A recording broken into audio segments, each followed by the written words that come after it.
Dubai creek കുറിപ്പ് എന്ന് പറഞ്ഞാൽ പിച്ചക്കുറിപ്പ്. അൽ ഫത്തഹ അൽ ഖൈർ റിയാൽ സൽഫി അൽ അലവലാദിൽ സഹ വാലിദിൽ വാലുദിന നിസാത്തുൽ ജുഹറ. ഈ അറബിക്ക് എന്ത് പിരാന്ത്. കഴിഞ്ഞ മാസമല്ല ഞാൻ ഇവിടുന്ന് 100 വരെ അയച്ചു കൊടുത്തു. ഈ മനുഷ്യരെയൊക്കെ ഇയാളെ ഞാൻ കുർബ വെച്ച് തരുന്നു. അൽ ഫത്തഹ ആളേക്ക് അയക്കാം, പക്ഷെ 10,000 തരക്കാൻ ശമ്പളം കൊടുക്കണം. ആട്ടെ അറബിക്ക്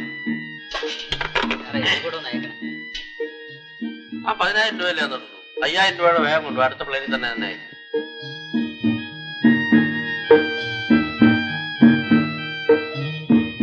സർ, ബാക്കി 10,000 രൂപ. 2 rupees. നീയാടാ മിടുക്കൻ. നിനക്ക് എങ്ങോട്ടാ പോകേണ്ടത്? മസ്കറ്റ്. മസ്കറ്റ്.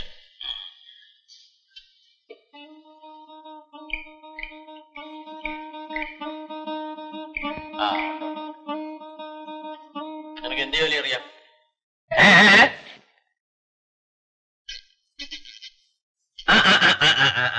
മസ്കട്ടും ഹെയർ കട്ടും കൊള്ളാം. നിന്നെ അങ്ങോട്ട് തന്നെ അയച്ചേക്കാം.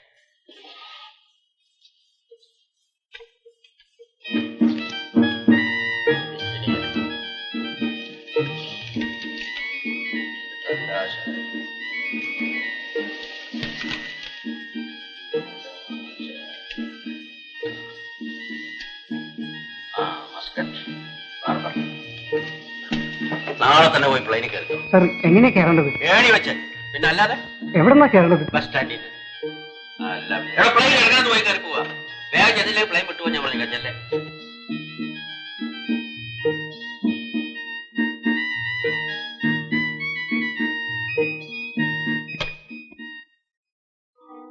കുറുപ്പേ, വിമാനത്തിൽ കയറാൻ താൻ തന്ന ടിക്കറ്റ് പഴയതാ.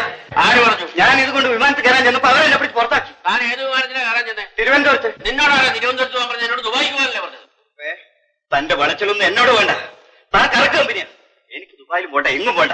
എന്നോട് വാങ്ങിച്ച കാശിന് തിരിച്ചു തന്നാ മതി. കാശോ? തനിക്ക് മലയാളം വായിക്കാൻ അറിയാം? അതങ്ങോട്ട് നോക്കി.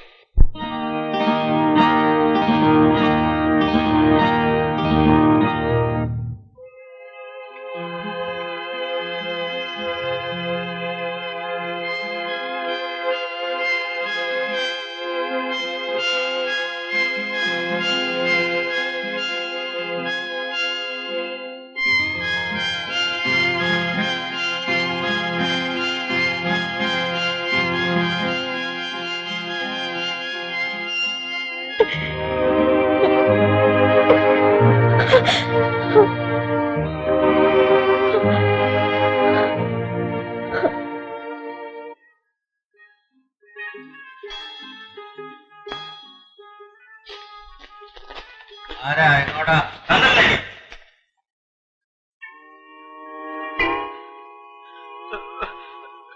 ഇങ്ങനെ മനസ്സിലായില്ലല്ലോ.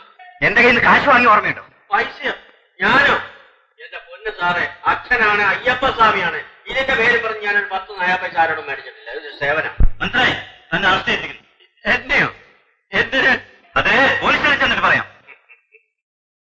വേഷമൊക്കെ കൊള്ളാം. യഥാർത്ഥ പോലീസാണ് ഞാൻ എങ്ങനെ അറിയുന്നത്? വല്ല നാടക കമ്പനിയിൽ നിന്ന് പിടിച്ചോണ്ട് വന്നാണെങ്കിലോ? യഥാർത്ഥ പോലീസ് എന്റെ ഓഫീസിലെ ഏവാനന്മാർ ആദ്യമായിട്ട് വരികയല്ലേ.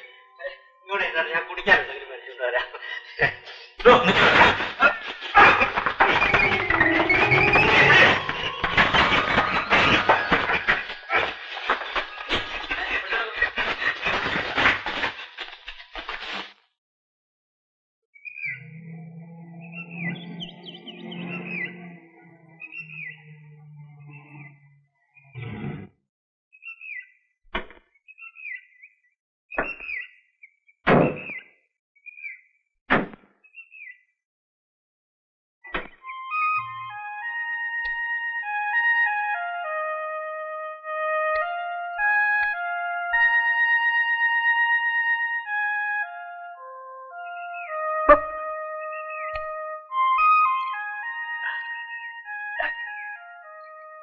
കയറോളെ.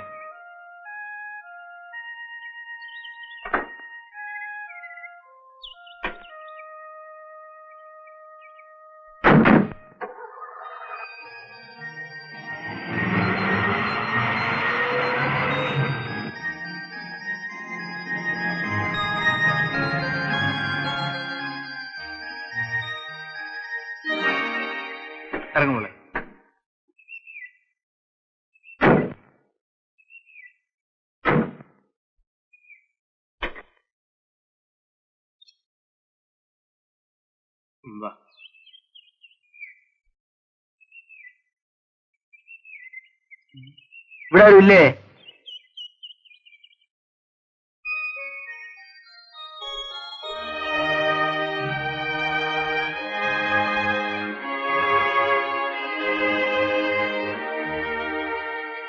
എന്റെ കാറിൽ ഒഴിക്കാൻ കുറച്ച് വെള്ളം വേണം. ഞാൻ പോലും എടുത്തോളാം.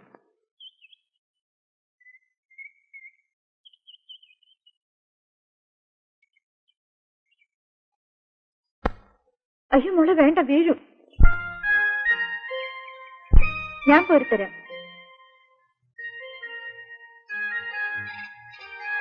അല്ല സാറെന്താ ഇവിടെ? കാറിന്റെ റേറ്റിൽ വെള്ളം തീർന്നു, കുറച്ച് വെള്ളം ഒഴിക്കണം. ഇതെന്റെ വീടാ, ഇതെന്റെ പെങ്ങളാ. സാറ് കയറി ഇരുന്നാട്ടെ. ഇല്ല ശിവരാമ, എനിക്ക് പോകാൻ ധൃതിയുണ്ട്. മോൾ സ്കൂളിലാക്കണം. അയ്യോ, അത് പറഞ്ഞാൽ പറ്റില്ല. സാർ എന്റെ വീട്ടിൽ ആദ്യം വരികയല്ലേ, ഒരു കപ്പ് കാപ്പി കുടിച്ചിട്ട് പോവാം. വാ മോളെ.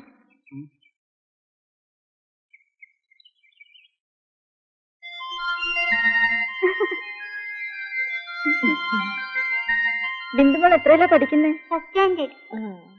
മോളുടെ അമ്മയുടെ പേരെന്താ? എനിക്ക് അമ്മയില്ല, എന്റെ അമ്മ മരിച്ചുപോയി.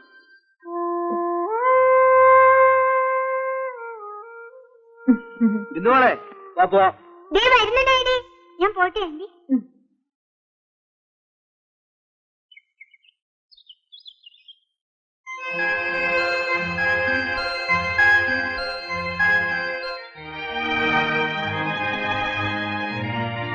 മോളെടുത്തോ. വരട്ടെ ആന്റി.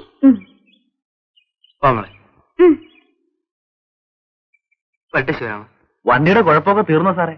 ഒത്തിരി ദൂരം പോകേണ്ടതല്ലേ? തീർന്നു. എന്ന് ഞാൻ വരട്ടെ.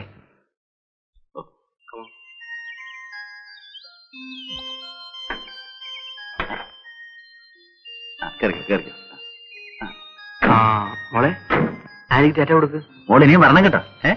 ടാറ്റ ആന്റി.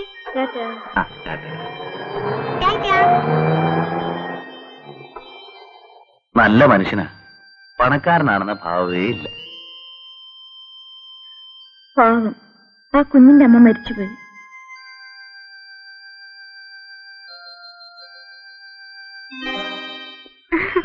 ഡാഡി, ഡാഡി, നമ്മൾ ഇന്നാള് പോയില്ലേ, ആ ആന്റിയുടെ അടുത്ത് പോകാം. മോൾ അവരെ മറന്നില്ലേ? അവൾ ഒരുപാട് ദൂരെയല്ലേ മോളെ? എന്നാ ഡാഡി ആന്റി ഇങ്ങോട്ട് കൂട്ടിക്കൊണ്ടുപോവാ. ആ ആന്റി എനിക്ക് വലിയ ഇഷ്ടാ. ആ ആന്റി ഇവിടെ വന്നാ എന്നെ കുളിപ്പിക്കൂ, എനിക്ക് ചോറ് തരൂ. ഞാൻ ആന്റിയുടെ കൂടെ ഉറങ്ങും.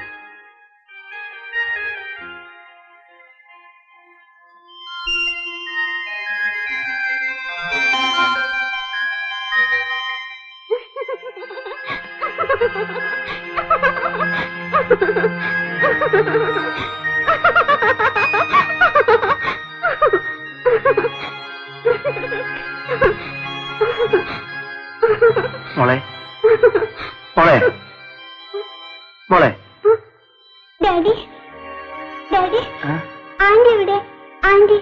ആന്റിയോ? ആ ആന്റി ഇവിടെ വന്ന് എന്നെ എടുത്ത് ഉമ്മ വെച്ചു. മോള് സ്വപ്നം കണ്ടതാണ്. കിടന്നുറങ്ങിക്കോളൂ.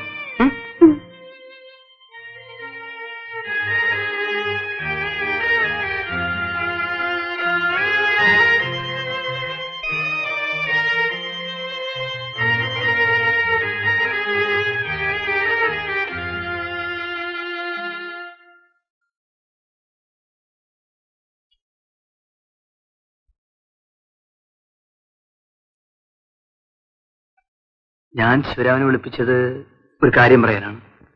എന്താണ് സാർ? ശിവരാമ, എന്താണെങ്കിലും സാറിന് എന്നോട് പറയാമല്ലോ. എന്റെ ഭാര്യ മരിച്ചുപോയി. ഇപ്പോഴാണ് എന്റെ മോൾക്ക് ഒരമ്മ വേണമെന്ന് തോന്നി തുടങ്ങിയത്. ഞാനത് മനസ്സിലാക്കണ്ടേ? ഒരായക്ക് ഒരിക്കലും ഒരമ്മയാവാൻ കഴിയില്ല. എന്റെ മോൾക്ക് അമ്മ വേണമെങ്കിൽ വീണ്ടും ഞാൻ വിവാഹം ചെയ്യേണ്ടി വരും. അത് വേണ്ടതാണ് സാർ. ഈ ബംഗ്ലാവിലെ സാറും മോളും കൂടെ ഒറ്റയ്ക്ക് ഇങ്ങനെ എത്ര കാലം കഴിയും? സാർ ഒരു കല്യാണം കഴിച്ചിരുന്നെങ്കിൽ പിന്നെ മോളെ മഠത്തിലയക്കേണ്ട കാര്യമില്ലായിരുന്നു. അമ്മയും മോളും സാറിന്റെ കൂടെ ഇവിടെ സുഖമായിട്ട് കഴിഞ്ഞാന്. കൊള്ളാവുന്ന എവിടെന്നെങ്കിലും ഒരു പെണ്ണിനെ വേഗം കണ്ടുപിടിക്കണം സാർ. ശിവരാമ, വലിയൊരിടത്തു നിന്നൊരു പെണ്ണെ കിട്ടാൻ എനിക്ക് വിഷമമില്ല. പക്ഷെ എന്റെ മോള് ഒരമ്മയെ കണ്ടെത്തിയത് അങ്ങനെ ഒരിടത്തു നിന്നല്ല, പാവപ്പെട്ടൊരു വീട്ടിൽ നിന്നാണ്. അങ്ങനെയുള്ള അടുത്ത് പോയി ഒരു പെണ്ണ് ചോദിച്ചാൽ അവർക്കെന്ത് തോന്നും? അവളുടെ സൗന്ദര്യം കണ്ടിട്ടോ മറ്റോ ആണോ എന്ന് അവർ തെറ്റിദ്ധരിക്കില്ലേ? അയ്യോ, സാറിനെ കുറിച്ച് അങ്ങനെ ആർക്കും ഒന്നും തോന്നൂല. അവരൊക്കെ അതൊരു ഭാഗ്യമായിട്ടേ കരുതൂ. ശിവരാമന് എന്നെ കുറിച്ച് അങ്ങനെ വല്ലതും തോന്നുമോ? എനിക്കോ? ഞാൻ എപ്പോഴും സാറിനെ കുറിച്ച് നല്ലതേ ചിന്തിക്കൂ. എങ്കിൽ എന്റെ മോളുടെ അമ്മയായി എന്റെ കൈയും പിടിച്ച് ഈ വീട്ടിലേക്ക് കയറി വരേണ്ടത് ശിവരാമന്റെ പെങ്ങളാണ്.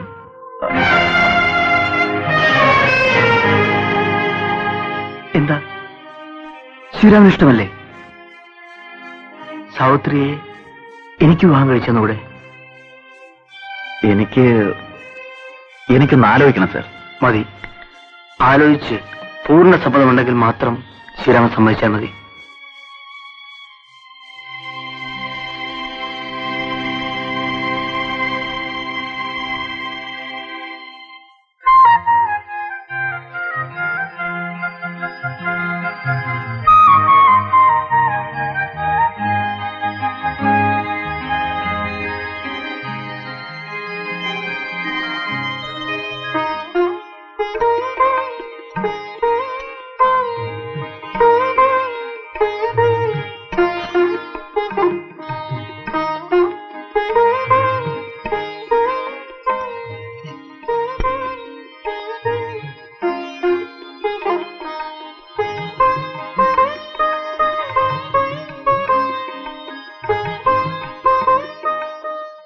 സാർ, ഞാൻ എന്റെ പെങ്ങളെ സാറിന് വിവാഹം കഴിച്ചു തരാം. എനിക്ക് സമ്മതമാണ് സാർ. എനിക്ക് സമ്മതമല്ല. സാവിത്രി, നീ നല്ലതുപോലെ ആലോചിച്ച് നോക്ക്. എന്താലോചിക്കാനാണ്? ഇങ്ങനെയൊന്ന് ആഗ്രഹിക്കാൻ എന്റെ ജീവിതത്തിൽ എന്താണുള്ളത്? ചേട്ടനൊന്ന് ഓർത്തു നോക്ക്. ഞാനൊരു വീട്ടിൽ ജോലിക്ക് നിന്നു. അവിടെ ഒരാളെന്നെ ചതിച്ചില്ലേ? ഞാൻ അയാളുടെ കുഞ്ഞിന്റെ അമ്മയായി. ഇതൊക്കെ അറിയാവുന്ന ചേട്ടനാണോ എന്നോട് ഇങ്ങനെ പറയുന്നത്? അറിയാവുന്നതുകൊണ്ടാണ് ഇങ്ങനെ വേണമെന്ന് പറയുന്നത്. സാവിത്രി, നീ നിന്റെ കഴിഞ്ഞ കാലം മറക്കണം. നമ്മൾ ആരോട് ഓർക്കാൻ പാടില്ല. നീ ഒരു പുതിയ ജീവിതം തുടങ്ങണം. എന്റെ ആഗ്രഹമാണ് മോളെ. ഞാൻ ജീവിക്കാൻ വേണ്ടിയാണ് ചേട്ടൻ ഇതൊക്കെ പറയുന്നത്? അല്ല, കല്യാണം കഴിഞ്ഞതിന് ശേഷം ഞാൻ ആരാണെന്ന് അയാൾ മനസ്സിലാക്കിയാൽ എന്തായിരിക്കും എന്റെ ജീവിതം? അതാരും അറിയാൻ പോകുന്നില്ല. സുരേന്ദ്രൻ ഒരിക്കലും വിശ്വനാഥ് സാറിനെ കണ്ടുമുട്ടില്ല. നീ ഞാനും പറയാതിരുന്നാ മതി. അങ്ങോട്ട് നിന്നെ കൊണ്ടുപോയി അവിടെ വെച്ച് അദ്ദേഹത്തിന് ഞാൻ വിവാഹം കഴിച്ചു കൊടുക്കും. അവിടെ നമ്മളെ ആരും അറിയില്ല. നീ പറയുന്ന ഒന്ന് മനസ്സിലാക്കുക. ഇല്ല ചേട്ടാ, അയാളെ കണ്ടിട്ട് ഒരു നല്ല മനുഷ്യനാണെന്ന് തോന്നുന്നു. ഇത്രയും വലിയ ഒരു വഞ്ചന ചെയ്തിട്ട് അയാളുടെ ഭാര്യയായി അയാളുടെ കൂടെ ജീവിക്കാൻ എനിക്ക് കഴിയില്ല. കഴിയണം. നിനക്കൊരു ജീവിതമാണ് ഞാൻ ആഗ്രഹിക്കുന്നത്. നിന്നെപ്പോലെ തെറ്റുപറ്റി എത്രയോ സ്ത്രീകൾ അതെല്ലാം മറന്ന് സുഖമായി ജീവിക്കുന്നു. തെറ്റുകളെ ഓർത്ത് മരിക്കുന്നതിനേക്കാൾ നല്ലത് അതെല്ലാം മറന്ന് ജീവിക്കുന്നതാണ്. വേണ്ട ചേട്ടാ, വേണ്ട. ചേട്ടൻ എന്ത് പറഞ്ഞാലും ശരി, എനിക്കിങ്ങനെ ഒരു ജീവിതം വേണ്ട. സാവിത്രി, നിന്റെ നന്മയ്ക്ക് വേണ്ടിയാണ് ഞാനിതെല്ലാം പറയുന്നത്. എന്തൊക്കെയായാലും എവിടെയെങ്കിലും നീ സുഖമായിട്ട് ജീവിച്ചാൽ മതി. അത് മാത്രമാണ് എന്റെ ആഗ്രഹം. ഇപ്പൊ നീ എന്ത് പറയുന്നു? ഇല്ല ചേട്ടാ, ഇല്ല, എനിക്കത് കഴിയില്ല. പോടി, പോ. നിനക്ക് തോന്നിയ പോലെ ജീവിച്ചോ. ഞാൻ എവിടെയെങ്കിലും പോവാ. നിനക്കിങ്ങനെ ഒറ്റയ്ക്ക് ജീവിച്ചാൽ മതിയല്ലോ. പിന്നെ ഞാനെന്തിനാ? ഒരു നല്ല സ്ഥലത്ത് ഒരു നല്ല ആലോചന വന്നപ്പോ നിനക്കത് വയ്യ, നിനക്കത് വേണ്ട. എടീ, ഇത്രയും കാലം ഞാൻ നിനക്ക് വേണ്ടിയാ ജീവിച്ചു, അറിയാവോ? നീ ഇതിന് സമ്മതിച്ചില്ലെങ്കിൽ പിന്നെ ഞാനില്ല. ഓടി, പോ. നിനക്ക് തോന്നിയ പോലെ ജീവിച്ചു, പോ. ചേട്ടാ, ഞാൻ കാരണം ചേട്ടൻ വിഷമിക്കരുത്, വേദനിക്കരുത്. ചേട്ടന്റെ സുഖത്തിനും സന്തോഷത്തിനും വേണ്ടി എന്നെക്കുറിച്ച് എന്ത് തീരുമാനം വേണമെങ്കിലും ചേട്ടൻ എടുക്കാം. ഞാനതനുസരിക്കാം.